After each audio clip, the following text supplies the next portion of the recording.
It is the Fix California Hour on the John Phillips Show. Johnny's back on Monday, so it's Randy Wang here, and the phone number to join us is 800-222-5222, 1-800-222-5222. Your emails at randywangradio@gmail.com, and search for the John Phillips Show wherever you get your next podcasts.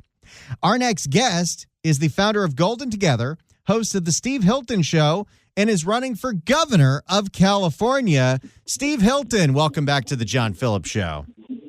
Randy, so great to be with you. Always a joy. Now, Steve, I want to pose to you the question that I just posed to callers last hour. This story coming out of Berkeley, where Berkeley has this new ordinance where homeowners have to eliminate all organic material, plants, trees, fences, what have you, within 5 feet of their homes because this is going to prevent the spread of wildfires. Do you think that's a good idea? I don't know where to start with this. These people are so insane. I mean, most of the terrible ideas that sort of spread through California and then eventually across America, as I used to sometimes say, these far-left Democrats have turned our state into the Wuhan far-left extremism, cooking up virus and sending it out. It starts in Berkeley. Everything mad and nutty. And this one is just, the phrase that comes to mind is the wood for the trees. I mean, don't they understand what's actually involved in proper forest management and wildfire prevention? What are they even talking about? It's ridiculous. Of course, it's true that we need to take fire prevention seriously, but this is just a classic example of bureaucrats and activists who absolutely have no idea about the real world, imposing nonsense and cost and hassle and sort of ruining our lives for absolutely no gain or benefit whatever. Now, how does a Governor Hilton address the threat of wildfires in the state of California? So there's the big point is that we have to have proper forest management. It's actually the very first, you mentioned my policy organization, Golden Together. The very first policy report we published was on modern forest management. And that's the starting point because And we've got to understand that fires are very different in different parts of the state. It's a very different situation up in the Sierras, where most of our big forests are, compared to the ones that we saw in L.A., where you have chaparral conditions on those lower coastal ranges. But the point is the same, is that you have to manage what they call the fuel load in those areas, so that when you have fires occurring, which are naturally occur, mainly in the Sierras, they're naturally occurring through lightning strikes. That's the main cause of those fires. Of course, in Southern California, it's mainly arson or accidentally started by human beings. For example, homeless encampments are a huge part of the ignitions in Southern California. But whatever the starting point, you've got to stop them spreading into this uncontrolled mega fire. That means things like fuel breaks, thinning the undergrowth. And so in the Sierras, the answer to that is actually to revive our timber industry, which is actually a perfect example of how you can have common sense policies that help deal with multiple problems at once. We used to have a thriving, flourishing timber industry in California that provided most of the construction materials we use. A few years ago, we used to take about 6 billion board feet of timber out of our forests in California. Today, that number is about 1.5. It's a quarter of what it used to be. We're using actually a bit more timber than we used to, but guess what? We're now importing it from Canada and trucking it in. It's totally insane. So if you actually get rid of the ridiculous environmental rules that have crushed our timber industry, you can get more lumber forested from our forest areas. That helps with the fuel load. It creates jobs and opportunity in those rural areas and provides lower cost construction materials. This is all far too sensible for the Democrats. So we don't need a change of governor to make all of that happen, but that's what I'm committed to doing. Now, of course, you can't talk about the wildfires without talking about the California insurance crisis. And over the last few years, Ricardo Lara has been in the back room with all the insurance companies, giving them everything that they want and more, all in an effort to depopulate the FAIR Plan. And what do you know? The FAIR Plan has actually increased over the last year. Steve Hilton, what would you do as governor to address the worsening insurance crisis in the state of California? Well, it's a total disaster, and it's a real crippling cost for a lot of people now. And I've been up in the Sierras. I was in the Sierras yesterday and down in the Central Valley today. Everywhere you go, it's a slightly different version of the problem, but it's a massive issue. We've got to get these costs down, and there's a combination of things. First of all the other steps I'm going to take to reduce costs for building, for example, with building codes that change and get more onerous every year, but driven by their climate insanity. It makes it, right now, it's 3 or 4 times as expensive to build anything in California compared to neighboring states, driven by these regulations.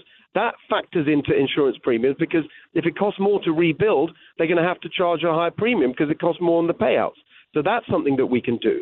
The regulations in the insurance commissioner's department, the Department of Insurance themselves, when they come in for rate adjustments one way or the other, it's a massively bureaucratic process. That drives the cost up. And so we need to elect a really good insurance commissioner, by the way, because my view is we shouldn't even have this whole function in the state government. It's ridiculous. It's a total layer of bureaucracy we don't need. But I can't just abolish it. It's there right now. So we've got to elect a good person who understands the issues to really get rid of the nonsense that's there at the moment. And there's a third part of this, which is lawsuits. There's a huge risk of litigation. And so we've got to get the extortionate harassment lawsuits out of the system, because that's another part of the risk that they have to insure. So there's so many different things. But we've got to have someone there who understands business and understands what's really going on, and actually will confront the industry and say, look, we'll give you things that make your life easier in terms of less regulation, but you've got to play ball and cut rates for Californians, because this is unsustainable where we are right now. We're speaking with Steve Hilton. He is running for governor of California. You can get him on X at Steve Hilton X, and his website is goldentogether.com, where you can see all of his policy papers. Now, when you announced your campaign last year, I remember you sat down with Ashley Zavala of KCRA3 for an in-depth interview, and you were the first person running for governor to be specifically talking about not only our budget woes, but how drastically bloated our budget has been. And I was shocked. I had to look up the number when you said it, that right now we have a budget of $350 billion. But in Gavin Newsom's first year as governor, the budget in California was only $214 billion. How did our budget get so big so fast? Exactly. And actually, if you just go a couple of years before, and in the last 10 years, they've basically doubled the budget. Doubled the budget. I always say, like jokingly, is everything twice as good? No, it's worse. So the reason that it got so bloated is all the reasons that California is in such a mess. You've got this endless push by the corrupt special interests that pay for these Democrat politicians to be in office. The government unions constantly pushing for perks and benefits and pensions and there's something they call OPEB, other post-employment benefits, luxury health care that regular working Californians could only dream of, all paid for by us. So that side of it has massively increased. And so you look at an overall number like like half the state budget is education and K through 12 and schools and colleges. And you say, well, that's a good thing. We want kids to be properly educated. The money's not going into the classroom to actually improve education. In fact, education's got worse. We got among the worst school results in the country. The money is going to teachers' pensions and benefits and all of that. And so that's what's happened. The second thing that's really exploded is the welfare state in California. Massive bloat in benefits being paid out. That really accelerated during the pandemic. One of the things you've seen in California is that emergency spending, as they called it. And I shouldn't even say the pandemic, because it wasn't the pandemic. It was the lockdowns. It was a choice. Of course, I was dead against those lockdowns. We should not have shut down businesses and schools and churches and all that stuff. But because they did wrongly, then they had to compensate people. So you had massive splurge in spending during the lockdowns in order to make up for their insane lockdown policy in the first place. All of that bloated extra spending has got baked into the budget, even though the pandemic and the lockdowns are long over. That's why we've got such an opportunity to cut here, because most of it is bloat. That's why the announcement I made on Monday this week of Cal Doge with a really strong team to go after the fraud and the waste and the corruption and the bloat in government. We're doing that work right now so that when we get there next year, we'll be ready to cut straight away. And of course, that means that we can cut taxes, which are the highest in the country. And one of the reasons so many people are leaving, and we've got the worst business climate in the country, we've got to get the tax burden down, the regulatory burden down. We've got to take a sledgehammer to this ridiculous, bloated, nanny state, welfare state bureaucracy in Sacramento. And that's what Cal Doge is going to be doing, and I can't wait to get started. Well, and I'm sure you weren't surprised at all if you saw Julie Watts' report on CBS Sacramento yesterday, where we have been auditing all of our state departments for years and years and years, looking for inefficiencies, waste, fraud, and abuse, better practices. And 3 out of 4 audits, the legislature took no action, leading to things like, during the pandemic, $20 billion going out the window to fraudsters and criminals in the unemployment fund. Yeah, well, actually, some estimates of that number are even higher. I've seen the largest number for the employment department insanity was the amount that they say was lost. That's their word, lost. They can't account for. That's $55 billion. That's their number. It's completely insane. So the point about this is that it's a combination of negligence and corruption. So on the one hand, you've got the legislature, as Julie's report made clear, just totally uninterested because they're, mainly it's a Democrat supermajority, classic Democrat left-wing politicians. They barely any of them have done a real job in their lives. They're all just machine politicians. They think it's their money, not our money, and they're totally casual about it. That's one part. That's just sort of negligence. They just don't care.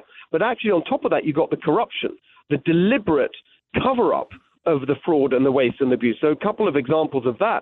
On the homeless industrial complex, a Republican legislator actually initiated an audit of the homeless spending, and that came back with a figure of $24 billion that couldn't be accounted for, that wasn't actually it wasn't clear where it went. The legislature, to be fair on that occasion, they actually passed a bill requiring a full audit of state homelessness spending. Guess what? Gavin Newsom vetoed it. Why did he veto it? Because he knew that it would expose the corruption, all the interests that give him money that prop up the homeless industrial complex. And you saw that completely mirrored in Los Angeles, where you had through a different initiation point. It was a lawsuit filed by business owners and local residents in Los Angeles back, about 5 years ago. The judge in LA ordered a full audit, ordered an investigation. That threw up the number of $2.4 billion of Los Angeles homeless spending that couldn't be accounted for. The controller of the city controller in LA, who got elected as a far left Democrat, Ken Mejia, he ordered an audit, and guess what? Karen Bass blocked it there because she knew that she would be shown up for all the corruption that goes into the homeless industrial complex. So we got to kick all these people out and get to the bottom of it, and that's what we're going to do because that's where our money's going. That's why, you've got this central question in California, which is how is it possible that we pay the highest taxes in the country and yet get the worst results? This is the reason. The fraud and the corruption and the waste and the bloat. We got to get rid of it. We're speaking with Steve Hilton. He is running for governor. He'll be taking place in the candidate forum that's going to air on Fox 11 in Los Angeles and KTVU Fox 2 on Tuesday. Now, earlier this week, you met with San Jose Mayor Matt Mahan as he is trying to invite every gubernatorial candidate to see what's going on in San Jose, what they're doing to clean up homelessness when it comes to Columbus Park, what have you. What did you learn up in San Jose? Well, look, I mean, I saw not much that was new, to be perfectly honest, because I've studied that issue very carefully, and we have to do some of the things that they're doing there, which is good. They've definitely had more of a success rate in cleaning up homelessness than anywhere else in the state, and I get along very well with Matt Mahan. We've known each other for a while. We first connected on housing policy, and I really appreciated the chance to see exactly what's going on there. But we've got to be tougher on this across the state. I mean, we've got to enforce the law. That's the first point. I've got a very simple 3-point plan on homelessness. Number one, enforce the law. It is illegal to camp on the streets. It is illegal. And you've got to get people off the streets. It's been illegal for years. There's no excuse for it, but they've hidden behind various court rulings and so on, and the Boise ruling and the Ninth Circuit, all this stuff that they cite. Actually, all pretense has gone now because the Supreme Court overturned all of that. There wasn't really an excuse beforehand. Now there's absolutely no excuse. To be fair, that's what they have been doing in San Jose, and he's gotten some flack for it, actually, from other Democrats. So I appreciate what he's been doing. We need to do that everywhere in California, and if local politicians won't enforce the law on homeless encampments, then as governor, I will make sure we use state law enforcement to do it. But then once you've taken people off the streets, you've got to get this point 2 and 3 on the plan. You've got to get them into addiction treatment, and you've got to expand mental health capacity because over 80% of the people on the streets have either addiction, drug addiction, or alcohol addiction, or mental health problems, or some combination. So we've got to get people into the treatment that they need, and it can't be optional. You can't just let people fester and throw their lives away. You've got to actually make sure they get into treatment, and that's another shameful thing that Gavin Newsom did. We've got this insane law in California, Housing First is what it's called, where basically you cannot require any state agency, any agency receiving state money for homelessness cannot require sobriety or treatment or whatever as a condition of any kind of housing or shelter. That's ridiculous. Now, they passed a bill in the legislature, it's known as the Sober Housing Bill, that would have taken just 10% of the total state budget for homelessness and allowed it to be used, as the name suggests, for sober housing, where people are required to get treatment. That was passed by the legislature, even with the Democrat supermajority. Well, guess what? Gavin Newsom vetoed it. Absolutely disgusting. So we've got to be tough on this. It doesn't happen anywhere else on the scale it does in California, and I think it's just completely unacceptable. And as governor, I will not accept it. Well, and, when you have these programs that are all voluntary, we've seen how ineffective they are, where Yes. you look at something that Gavin Newsom sold as transformational, a game changer, the Care Court system, in 3 years has served about 20 people because it's voluntary. This is classic Newsom. He makes these big announcements, and then nothing happens. He's got zero ability to make things happen, to follow through, to adjust when things aren't working. He just has no clue about governing. That's the problem we've got right now. And I just think that we have to be real about this. Instead of these stupid gimmicks that he keeps coming up with and then sort of pretending everything's great, just like in his State of the State speech, he started going on about how, what a great success. We've cut homelessness by 9%. The numbers aren't even out yet. He just makes it up. He's a total buffoon. He's got no clue about governing. And that is being exposed, but we need to do even a better job. Every time he announces one of these things, we know how it's going to end. Total disaster, because that's what it's been like all along. Now, Steve Hilton, before you go, I usually try to make sure these interviews are 100% focused on policy and what your campaign is about, because I think that stuff's really interesting, and I love how much you know about every single one of these subjects.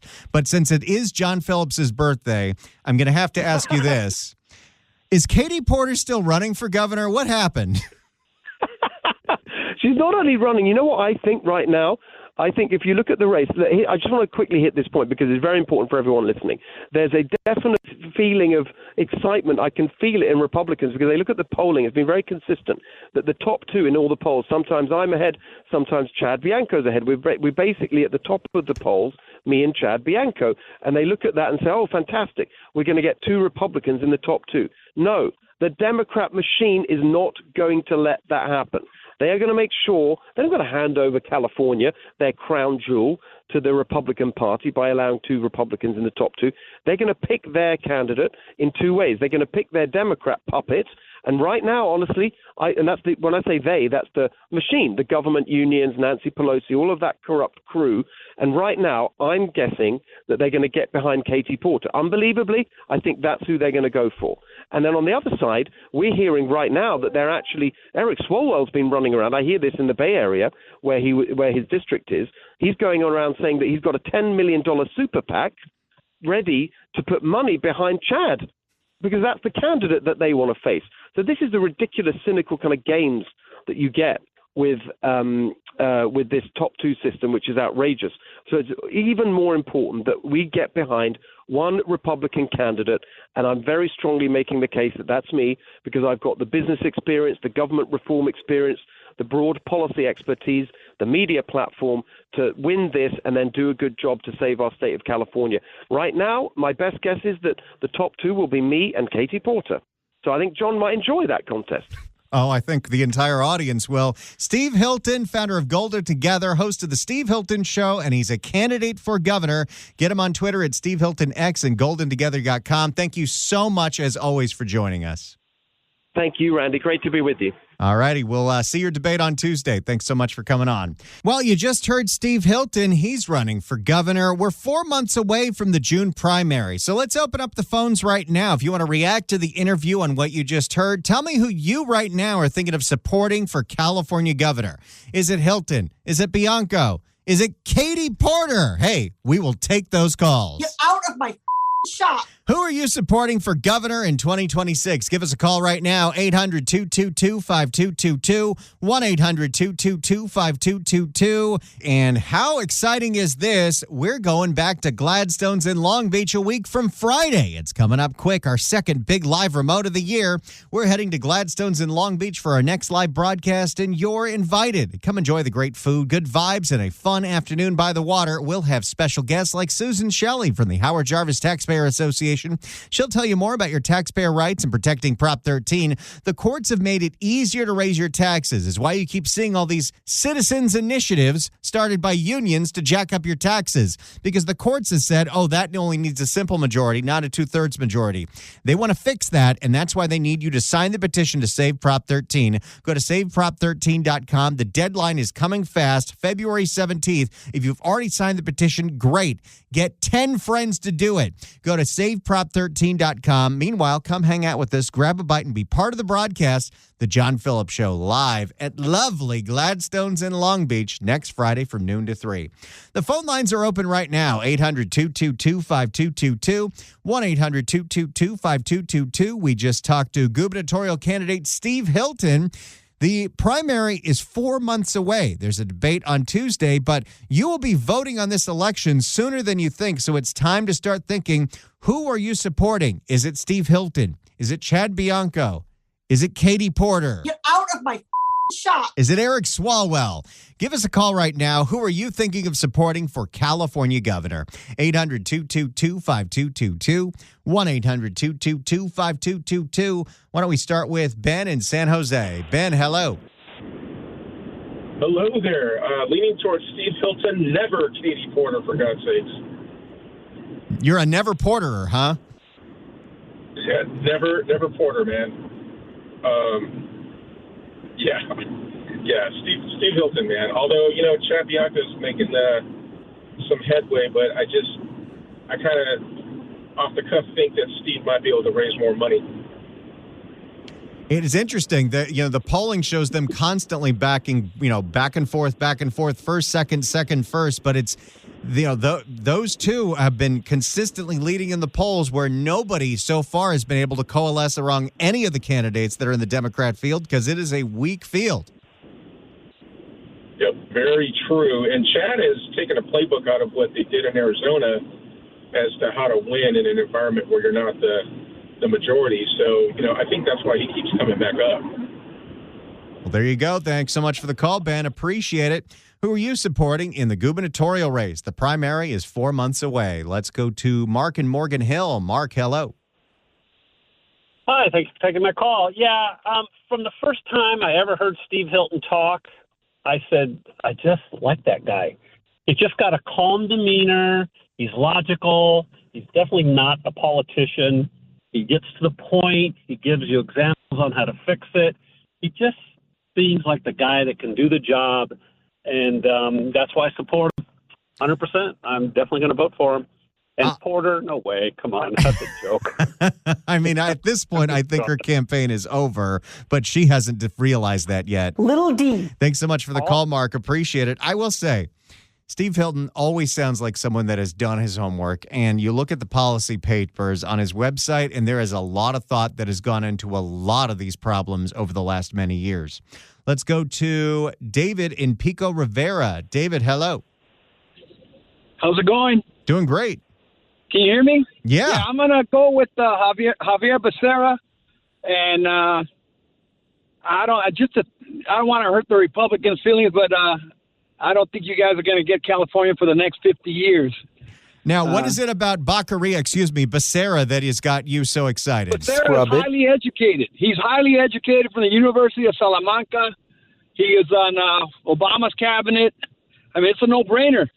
I don't even think actually, he was a Biden cabinet, and we actually have sound of when he was announced for that job. For Secretary of Health and Education Service, I nominated Javier Becerra. Right.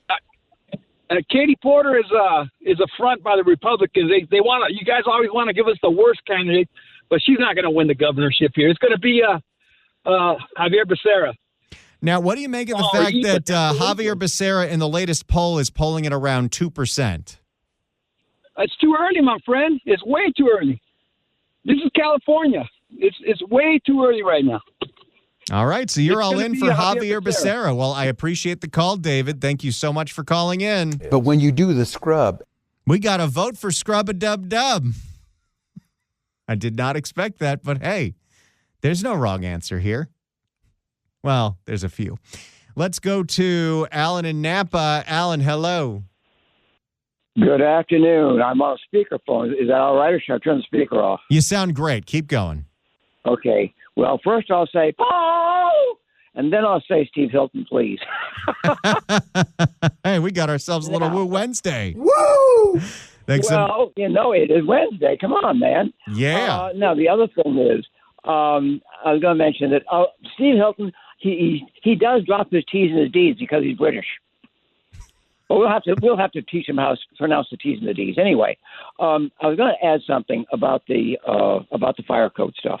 Being an architect and engineer here for 50 years, 40 of it in California, the way this thing started actually was as a result of the fire codes for the national fire insurance groups and the Department of the Interior saying, all right, here is Zone 0, which is the 5-foot law, Zone 1, Zone 2, and Zone 3, which goes all the way out to 300 feet from your house if you're up in the forests.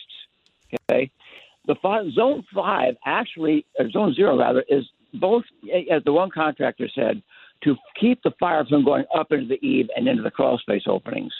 And that intumescent stuff, it doesn't turn into metal. It melts and foams up and closes off the low openings. That's what it does. But what it actually is supposed to do with the 5-foot law is keep the fire from going up and melting through your glass windows and going in.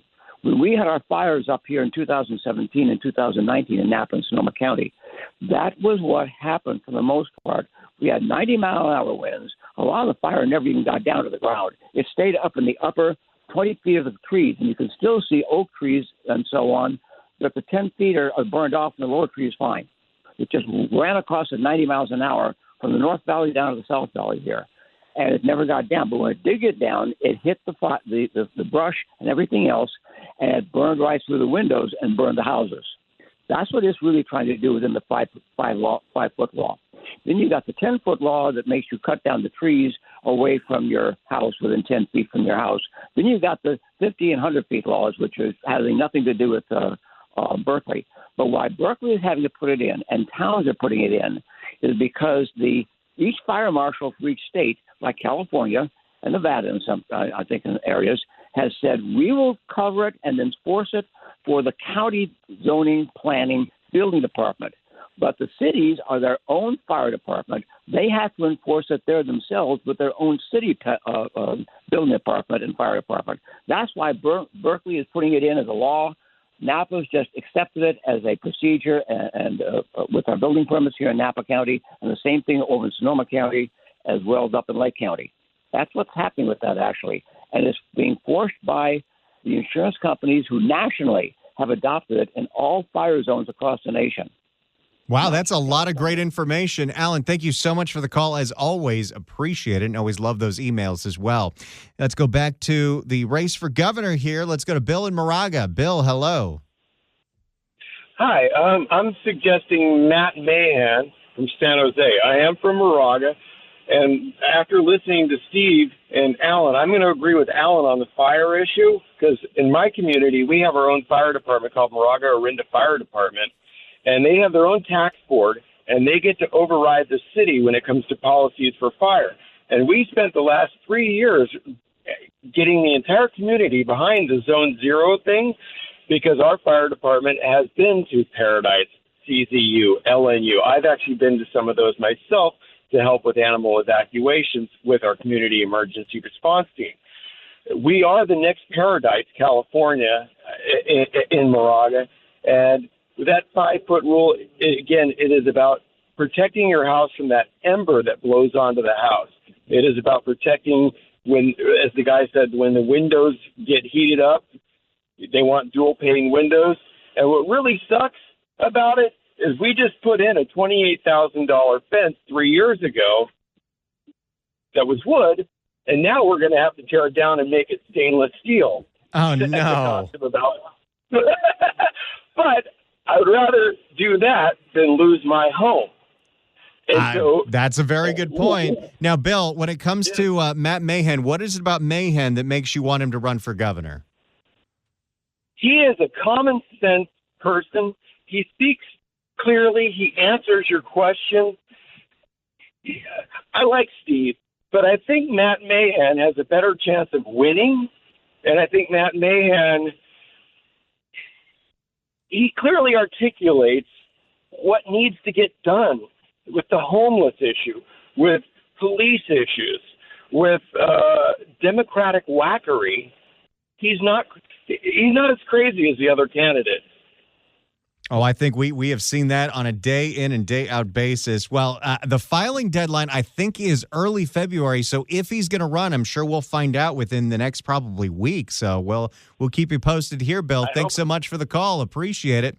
Let's go to Lisa in Long Beach. Lisa, hello. Hi, Randy. Hi. Steve Hilton, all the way, and I'm making my first donation today. And because I'm vegan, of course it's never porker.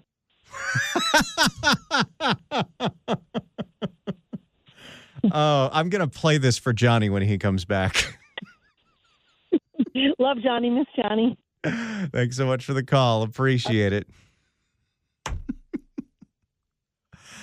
Oh, I did not see that one coming. Let's go to Cardi in Lancaster. Cardi, hello. Hey, Mr. Wang, how you doing? Doing great. So, for the caller, that one caller says about Becerra, I think Becerra is between 1 and 3.5%, maybe. And just because he went to, he could have went to MIT, Oxford, or Yale, doesn't make him any smarter than the common man. That guy's a clown. Anyways, I'm voting for Steve Hilton. There's a guy I think that could really turn it around in California. We need change, and I think he's the guy that can do it, Randy. It definitely seems like an election where a lot of people are agreeing we need change, and there are a few change candidates on the ballot, and there are plenty of people on the ballot that are like, no, things are great. Let's keep them going the way they are. And I don't know if that's going to sell in 2026 after we've had so much awful governance over the last 8 years. Randy, wait till they find out all the fraud here with all this Democratic rule, then maybe people will change their mind. Guys like us that work our butts off, and to see it go into a pitfall of fraudulent people. It's definitely possible. Thanks so much for the call, Cardi. Appreciate it. Now, will that giant fraud scandal with Inside Safe damage Karen Bass's campaign? Maybe a little. Her approval ratings are terrible, but, unless Spencer Pratt can mount a massive campaign, he's really the only threat against here. Austin Buettner's campaign, that's not happening. And other than that, we'll see if anybody else is running in that race, but so far, not a lot. Let's go to Dave in Vallejo. Dave, hello. Hello, and a happy birthday to John, first of all. Happy birthday, Johnny. My thought is this. I was at Chad Bianco's fundraiser. The man is just basic common sense law and order, plus what he wants to do to get the state back on his feet. But instead of Hilton and Bianco fighting each other, combined, have them run together on the ticket. Yeah, there is definitely people who have come up with that idea. I don't think they're going for that, but I think both of them kind of want to be the person in charge. So I don't know if they're going to be able to get into a room and decide who should run for lieutenant governor, who should run for main governor. But if they coalesced around one candidate, that definitely would improve the chances. But ultimately, right now, I think the consensus is one of them is going to get into the top two.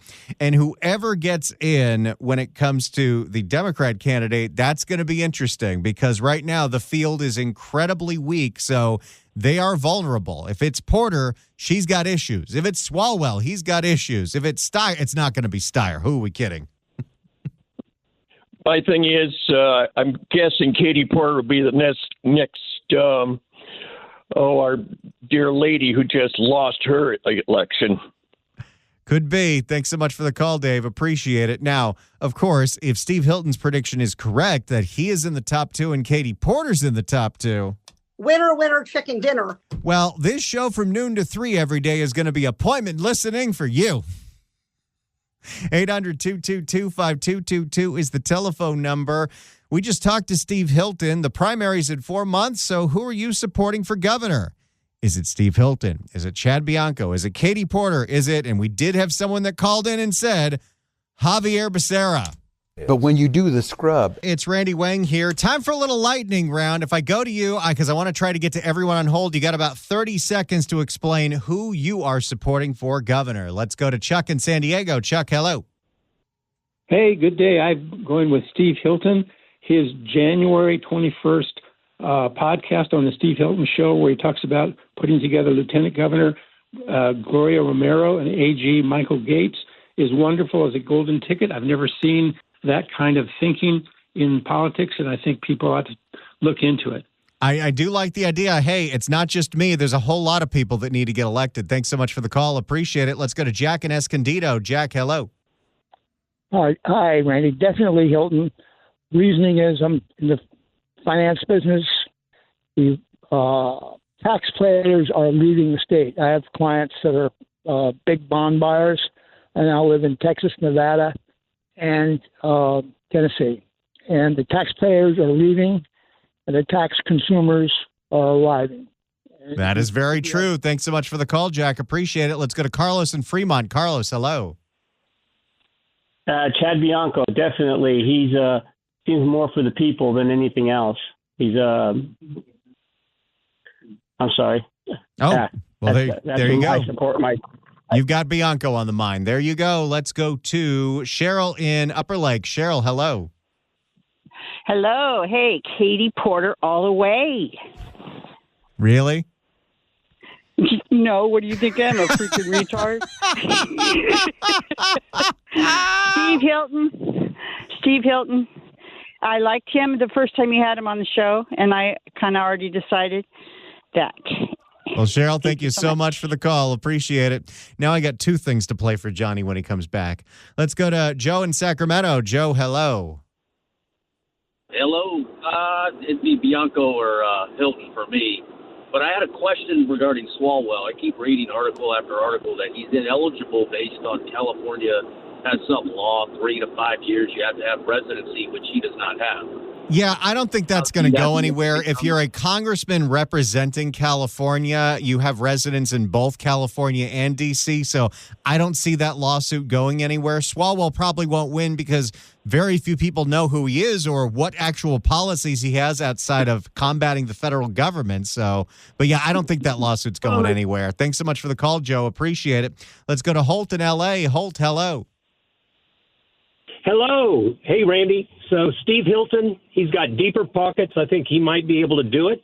But a question to you. I was here under Governor Schwarzenegger.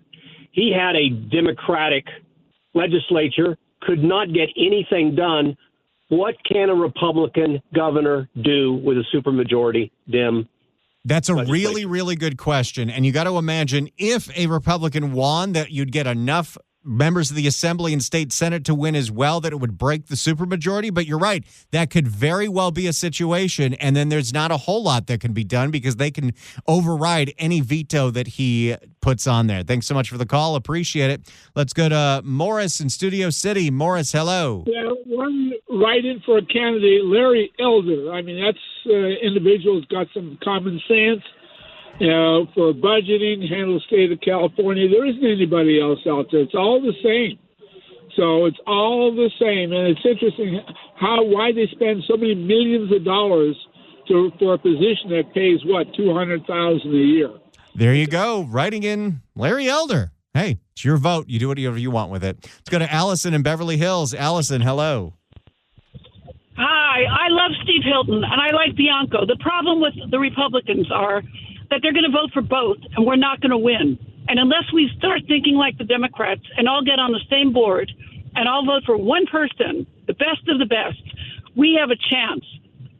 But we are our own worst enemies because we don't stick together. And Swalwell is a POS, and if he becomes governor, I'm not making a threat, I'm making a promise. I'm moving out. As you know, Microsoft just pulled their big facility, their data collection facility, out of California, and they're moving it to Nevada. So we're losing our big companies, and the taxation that's going to fall on the middle class is going to go up to subsidize all the loss of revenue that we're getting from the billionaires moving out of the city. I think you make a good point. We're out of time. Thanks so much for the calls, everyone. One more hour coming up on The John Phillips Show.